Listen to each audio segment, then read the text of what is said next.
প্রথমবারের মতো ৫০ সদস্যের মন্ত্রিসভা নিয়ে যাত্রা শুরু করা প্রধানমন্ত্রী তারেক রহমানের সরকারে আসতে পারে বড় পরিবর্তন। আলোচনা চলছে মন্ত্রিসভার আকার বাড়ানো, দপ্তর পুনর্বিন্যাস নিয়েও।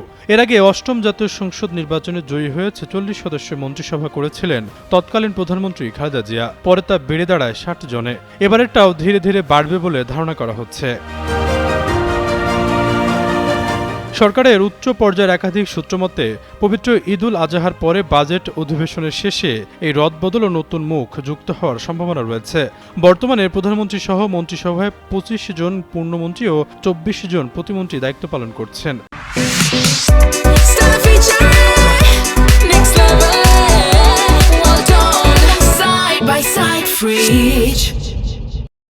বর্তমানে ৮ জন মন্ত্রী ও ৩ জন প্রতিমন্ত্রী একাধিক মন্ত্রণালয়ের দায়িত্ব সামলাচ্ছেন।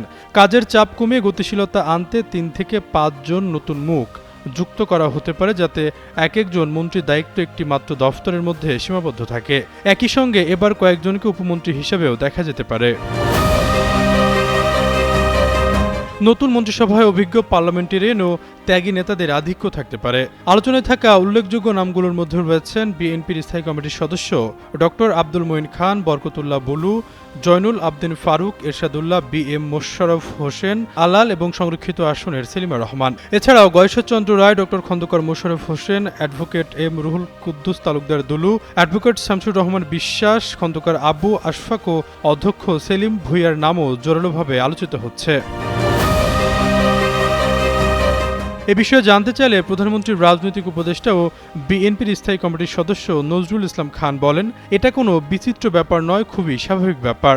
সংসদীয় গণতান্ত্রিক রাষ্ট্র ব্যবস্থায় মন্ত্রিসভায় পরিবর্তন স্বাভাবিক বিষয়, কিন্তু তার মানে এই না যে এটা হবে বা এখনই হবে কিংবা তখন হবে। এগুলো নিয়ে কথা বলার ক্ষমতা একমাত্র প্রধানমন্ত্রীর। তিনি যখন উপযুক্ত বিবেচনা করবেন তখন কাউকে দায়িত্ব দিতে পারেন বা কারো দায়িত্ব থেকে সরিয়ে দিতে পারেন। আশরাফুল ইসলাম, যুগান্ত নিউজ।